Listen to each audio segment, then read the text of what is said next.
Hello FCS301, welcome to day 2 of the bag sew-along.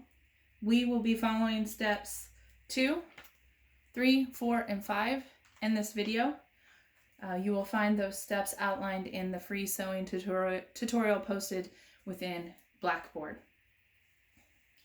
Yesterday we cut out our pieces for the bag.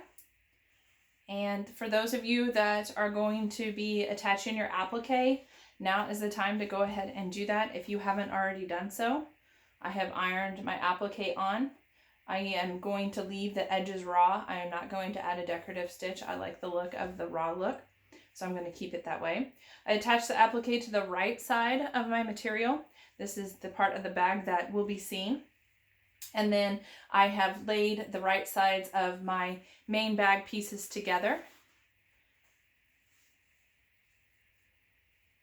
And now I am going to sew on 3 sides of the bag.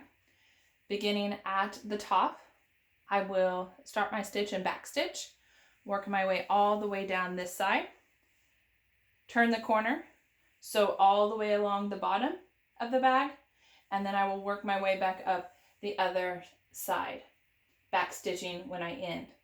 I will leave the top bag open. We will be stitching that later. So 3 sides only on the main bag pieces and leave the top open. On your machine, if you are using the school machines, you will need to have your stitch length at 2.5. Stitch selector should be on 1, and then the zigzag, you want to have it set to 5 or wherever the needle is in the middle of the machine. Is the placement of the needle needs to be in the middle. We will be sewing using a 1/2 inch seam allowance. So make sure you're sewing using a 1/2 inch seam allowance. Once you have sewn the main bag pieces, you are now ready to sew the lining. Match your right sides together. Then on the lining, you're going to leave an opening at the bottom. This is where we will turn our bag when we are done with sewing. And so you want to leave a wide enough opening so that you can turn your bag with ease. I have marked my opening with 2 needles or pins, and those will remind me to stop. So I will begin stitching, back stitch at the top of the bag, go down the side, turn the corner, back stitch at the end here. Then I will continue my stitch. Don't forget to back stitch, turn a corner, and continue sewing down the other side, also leaving the top of the bag open.